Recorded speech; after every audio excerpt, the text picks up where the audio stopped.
Welcome to Insights with PT. It's your girl Tammy. For the past couple of weeks, we've been discussing our very own Pastor Tola's story, his life story, his upbringings, the challenges, some of also his life experiences as well. And also we've discussed how he became the man that God helped. Now, as always, it's our lovely Pastor Tola. Hey, how you doing? And also joining us as well, it's and we're going to go ahead and dive into some audience questions that people have been sending in as of recently to ask PT. So, you ready? Yeah, I'm all ready. All right. Now, PT, when people see you, they see that you have at least a very good relationship with your children, also your grandchildren as well. But, looking back at your story, your relationship with your father was just, a little bit not, as good as it could be. So, given those experiences, what guiding principles influence the way you approach building relationships with your own children? I understood cycles early in life and patterns. People don't pay attention to patterns and cycles. Do you understand? My grandfather had a major problem with my dad, and my dad was the first one. So when I looked at that, I said to myself, I'm not going to repeat this cycle. Do you understand? I'm not going to repeat this cycle. Do you understand? So intentionally, I go out of my way to make sure that I smoothen things up, with my sons, my children, and because if you don't do those things intentionally, you just find that the cycle is still operating. Now, second one, I had to pray because you can't break cycles without prayer. Yeah. Do you understand? So I had to pray because once I understood that cycle, I had to pray to break that cycle. Do you understand? And then intentionally now, make sure that my relationship with my son is good. It's not like there's no reason for it not to have been messed up, but I quickly, in my own case, resolve it, and move on, because there are some things that if you live for a while and it fetters for a while, it gets worse. Yeah. Do you understand what I'm saying? And I didn't want to get into that situation, So even when I say things or when my sons do things that I don't like, I tell them, I say, hey guys, don't do that.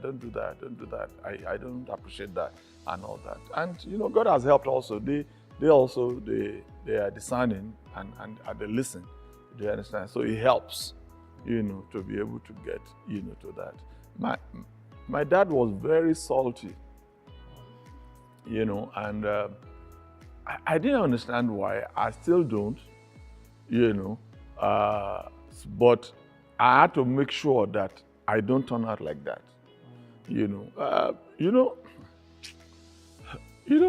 There's a way you go through life that life beats you up, and then you just get bitter. And people don't realize how good intentioned or how good you are. They just see the bitterness, showing forth, or the way you react, but they don't really see you on your inside that this guy is a good guy. Do you understand? So you have to be careful that you don't get salty, else nobody will appreciate how good you are, Yeah. Sorry, I just have one follow-up question, if I can ask.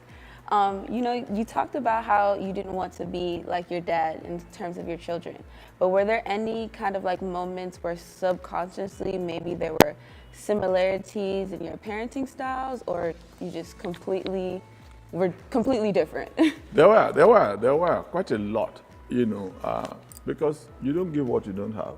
Do you understand? When it comes to parenting, it's what you know that you try to give, But the only difference is that when you see some other ways that are working, hopefully your mind is open to change. Do you understand? This parenting thing, it has to do with generations. It has to do with generations. And generations differ. You know, in my generation, the only thing people knew was the way that we were brought up. Could it have been better? It could have been, do you understand? But that's all they knew. And they will tell you that theirs was worse than what they are giving you. Do you understand what I'm saying? Yeah. You know, but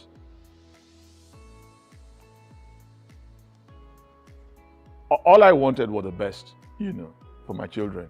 And I think I made that so obvious in talking about it and in doing things that they saw that, you know, that even if I made mistakes or I did something wrong, they are able to overlook that because they can see through my heart and say, this guy still wants the best for us.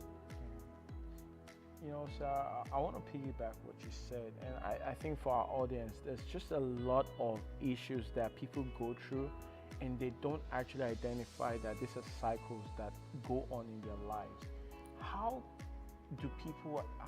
should people look at their lives and making sure that they are trying to find cycles, they're trying to find repetitive things that have happened in their past to make sure that they can consciously break those cycles in their lives, not just for them, but for also their future generations?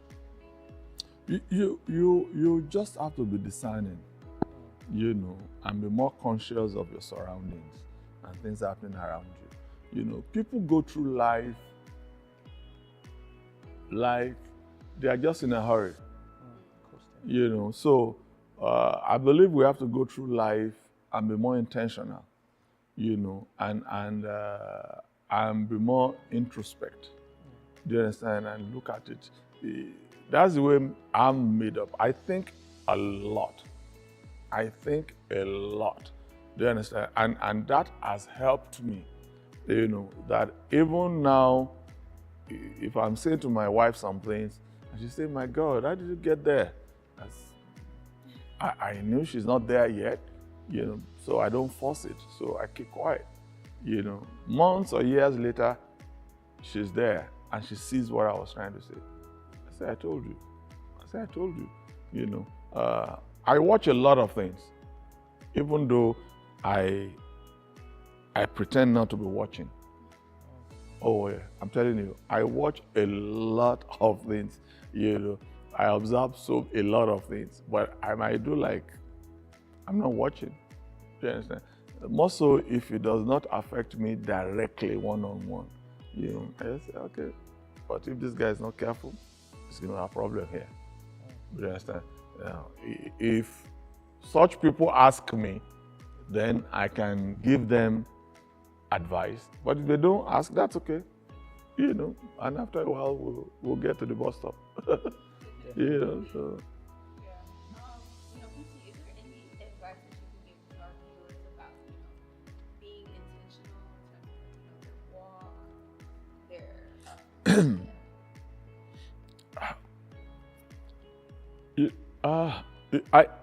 I don't know. Let me say one thing. You know, whether this is peculiar to me or it's for everybody. I don't think in months. I think in years. Do you understand? I look at things in the next 2-3 years. Do you understand? And I plan towards those things. You know, that's the intentionality there. Right. Do you understand what I'm saying? When I think of my age now, and I'm saying, oh, I'm going to retire in so many years from now. A lot of people wait until they get to that age before they plan for everything they are going to need. Yeah, true. No, I don't do that. I've been planning for my retirement now for the past 15 years. Oh, wow. I'm just telling you. For the past 15 years, everything I was going to need for retirement, I've been trying to put things in place. My dad did something many years ago. I think before he passed, 15 years exactly before he passed, he took me to his burial place. He had bought it, he had paid for it. And he said, this is it, I've paid for it, this is where I'm going to bury it. 15 years. He died when he was 80. And he took me when he was 65. Wow. And I was saying, does this man know when he's going to die? Why did he do that? No. Not just that. 3 years before he died, he showed me some things. The funeral service program of his funeral. Wow. He had picked the songs, he had picked the days, he had And he went ahead and said, I've paid for the coffin. I've paid for this. Okay. Do you understand what I'm saying? Now, this is my challenge with a lot of people. What you know eventually is going to happen to you in life. Why are you not planning for it? Sure. Do you understand? You know your child is going to go to college at 18 if you're in America. And you are going around as if college is a mirage. 18 years, in 18 years, the girl or the boy is off. Yeah. Are you not going to start thinking, how will I pay for this college? People always think that those things will take care of themselves, and that's why they find themselves in trouble. Listen to me, nothing takes care of itself. That's what that song means when they say, clear zero, zero, or whatever will be. I say, really? It's a song of losers. Sure. You have to plan ahead towards these things. Before God created man, He planned. Yes. He created every living thing. He created the Garden of Eden. And I'm saying, we are God's children. Why cannot we not be like God? Jesus said, I go and prepare a place for you, so that where I am, you will also be. Why would He go and prepare? That's our senior brother. Yeah. Why can we not prepare? Yeah. So some of these things that people are dealing with right now, as if it's an emergency, honestly, it's lack of preparation. I'm not saying things don't happen in life, but there are some things you can prepare for, and you got this. You got this. Do you understand? Start preparing. Start preparing. So, sir, considering the challenges you faced growing up, how were you able to rise above them and still develop trust in people? Many people, including myself, face ongoing trust issues, even within marriage.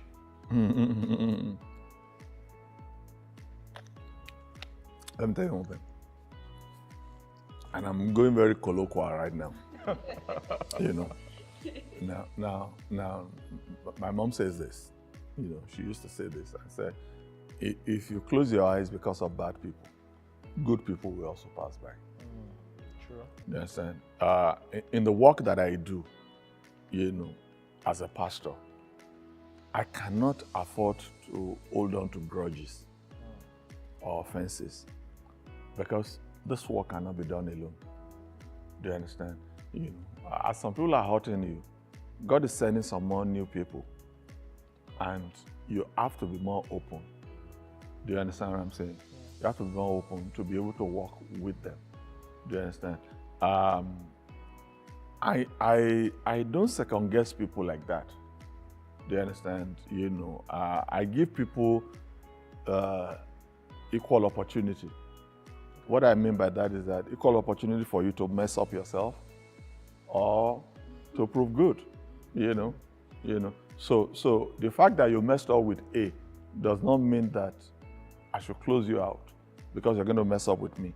Do you understand? I'm going to be open to you, and until the day you mess up with me and they say, okay, now you've proved yourself. Do you understand? But I still don't cancel. I don't cancel people. Let me just put it that way. Because whatever you're going to do or become in life, God is going to use people, right, around you to help you. And the colloquial aspect I was also talking about is that in those days, we light fires with firewoods. So when you say firewood is not good and you pull it out, another firewood is not good, you pull it out. very soon there will be no more fire. You understand? You know, so you have to.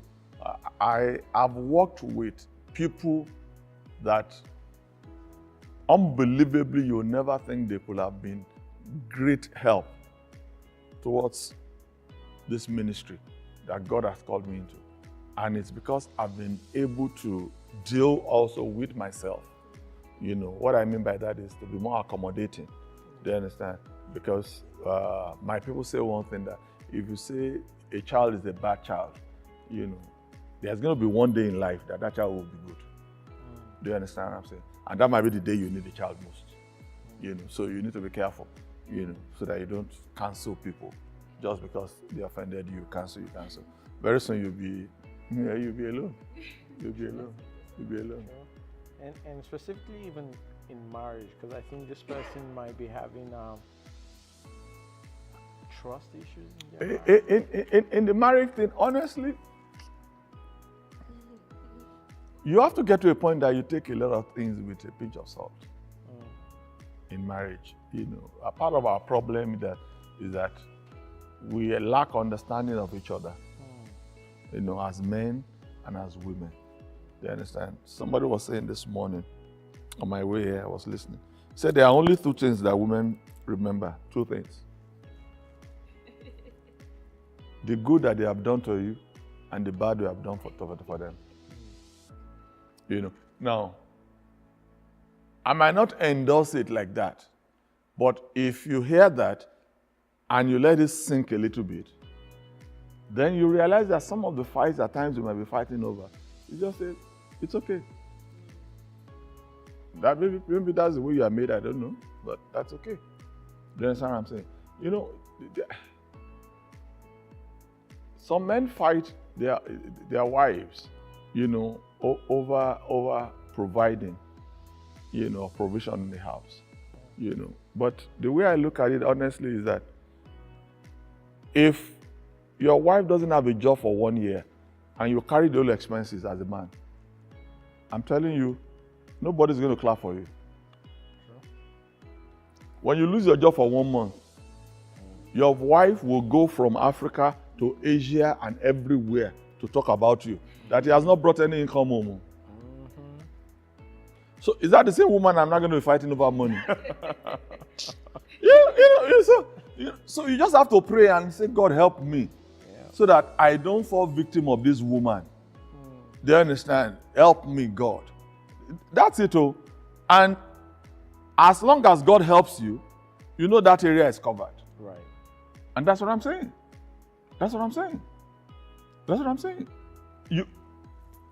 This might be a general statement, you know, and some women, you might not like it. Table 5 things down here. 5 goodies, maybe gold or whatever accessories. And ask your wife, she will pick the most expensive. Oh yeah, definitely. And it's not labeled though. Definitely, she knows. It's not labeled. They will pick the most expensive. Is that the woman you'll be fighting over money? I'm telling you. I already know you. You know. And if you don't know your wife, just watch your daughter now. True. The apple doesn't fall too far from the tree. Yep. Take your daughter out to the mall. See how she will mess up your finances. You now say that girl gets married? Don't you know that as they grow older, that thing grows older with them? Oh, yeah. It gets more enlarged. You know, that's the thing. So I said, it's not that difficult. It's not that difficult. Have so much more to discuss in the upcoming episodes of Insights with PT. So don't forget to send in them questions, send in your topics, any type of concerns that you want to hear being discussed right here with Insights with PT to the email address insightswithpt@jesushousebaltimore.org. We'll see you all next time.